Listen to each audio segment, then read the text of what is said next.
I wanted to watch a resolution video on how to keep your goals or resolutions, but mostly goals, right? Not resolutions. Back to your old ways. Losing weight and keeping it off requires a permanent change to your lifestyle. Anything less, Wait, that's fairly specific, my man. and you'll just find yourself back at square one a few months down the road. So now that we know why it's so difficult, what can we do to make lasting changes and keep our New Year's resolutions? The first component to a successful New Year's resolution is having a clear end goal. Oftentimes, the resolutions that we set for ourselves are too vague. I want to lose weight. I want to get healthy. I want to eat better. These resolutions don't tell us a lot. How much weight are you trying to lose? 5, 10? Interesting. Being specific. Isn't this just like, yeah, that's just SMART goals, right? Okay. 20, 100 pounds? What about your health are you trying to improve? Your cardiovascular fitness, your muscle Isn't it mass, all about a certain fitness? blood mark, measurable, attainable, realistic, and what steps we need to take to achieve them. What you want to do is set SMART resolutions. You want them to be specific, measurable, attainable, realistic, and time specific. Ask yourself these questions. What exactly am I trying to accomplish? How will I determine if To blow up. And then act like I don't know nobody. Sheesh. No, I'm just kidding, guys. I'm making progress or if I've completed my goal? Do I have the resources to accomplish this goal? Am I willing and able to accomplish this goal? And what is my deadline to accomplish this goal? The end of the year. Hence 2023 channel goals. If you can answer these questions, it becomes Okay. What exactly am I trying to accomplish? Bigger numbers for both channels. How will I determine if I'm making progress or completed my goals? Bigger number equals good. Do I have the resources to accomplish my goals? They're all here. Am I willing and able to accomplish this goal?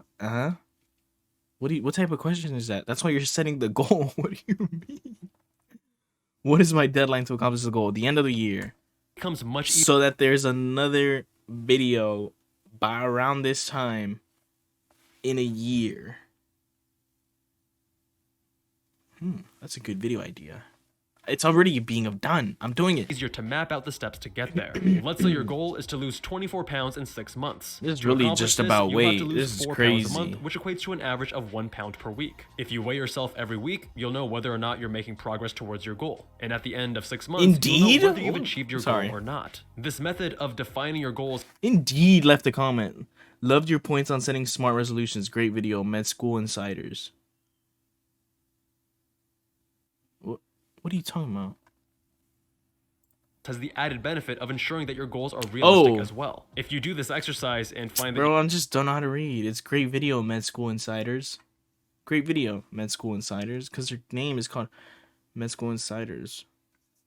you'd have to lose 20 pounds a week to accomplish your goal, you'll know that it's unrealistic and can reassess your goal or your timeline accordingly. This brings me to the next point. Don't bite off more than you can chew. On New Year's, Interesting. we're often highly motivated, which also makes us overly ambitious. We want to do great things, but overestimate our ability to actually follow through with them. The problem with ambitious goals is that they can be incredibly intimidating. It can feel like there is an insurmountable mountain ahead of you and there's no way that you'll ever reach the top. The result is that you Interesting. end up feeling discouraged and quit. Instead of trying to accomplish a monumental goal, break it down into smaller sub-goals that you are certain you can achieve. Research has shown that people exhibit greater motivation to accomplish a goal when they focus on small sub-goals instead of the overall goal. It's about If your weight, goal is no. to become a doctor, for instance, It's don't not. focus on big picture things like getting into medical school or getting See, into we're talking about med school now. It's just the topic he was on. And I don't know why he keeps bringing up weight. Fucking become a doctor like this.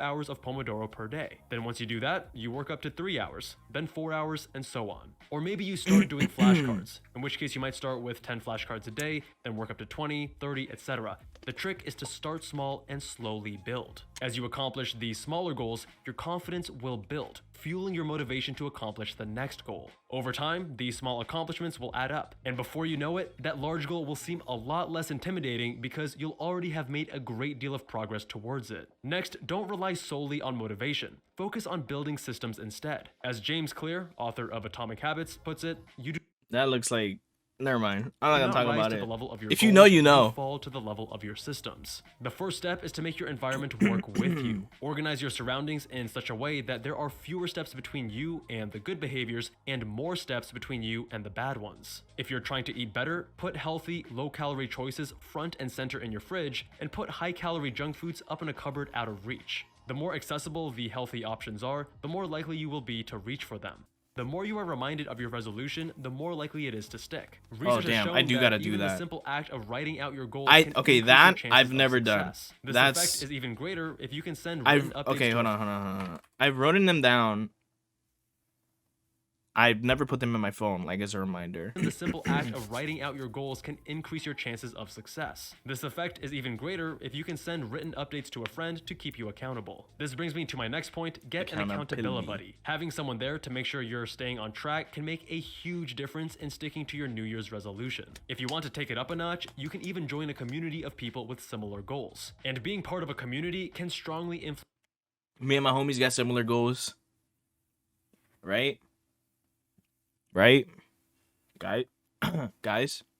Instead of saying, I want to get an A in organic chemistry, tell yourself, I want to become an excellent student. Or instead of saying, I want to quit smoking, tell yourself, I'm not a smoker. Decide what kind of person you want to be, and then prove to yourself that you're that person through your behavior. These are spicy. Every time you write a page, you're a man's writer. spitting Every time you go to start the gym, snapping. you're an athlete. Every time you bike, you're a cyclist. The secret is repetition. The more you repeat that behavior, the more you reinforce the identity associated with it, and the closer you become to believing in that identity yourself. But even with the perfect plan, strong systems, good social support, and loads of motivation, you will eventually have setbacks. Nobody will adhere to their New Year's resolutions 100%. Having setbacks isn't what will determine your success, though. How you I guess if you don't pay for is. gas, though. It's never the first mistake that ruins you, but rather the spiral of repeated mistakes that follows. As James Clear says, missing once is an accident, missing twice is the start of a new habit. Ooh, A simple man, rule spitting. that has served What a me well poet. is to never miss twice. If you miss a day at the gym, pick it back up the next day. If you have a calorie-dense meal, don't wait until tomorrow to start your diet again, start with the next meal. Too often we adopt a what the hell mindset and use one setback as an excuse for additional setbacks, and before you know it, you've completely fallen off the wagon. Instead of kicking the can further and further down the road when it falls,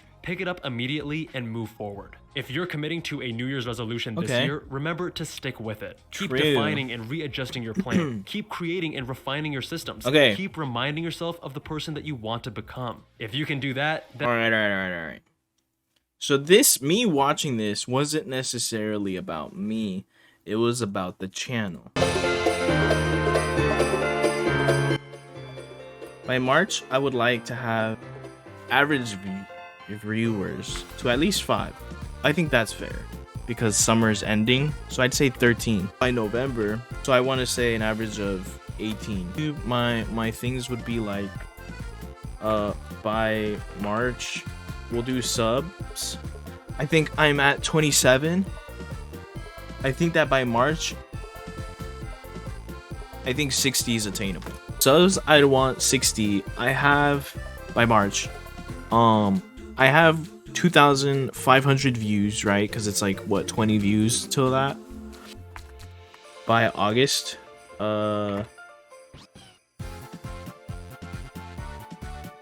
if I did 60, I feel like I can easily push for like 115. The end of the year, I think I can easily, if you know, because I've noticed that on YouTube, the more consistent you are and the more views I guess you're getting and like subscribers you're gaining, the number doesn't really it slows down, but it's usually just a constant rise. And if that continues and that grows, I feel like I could have like by November, I want to say like 200.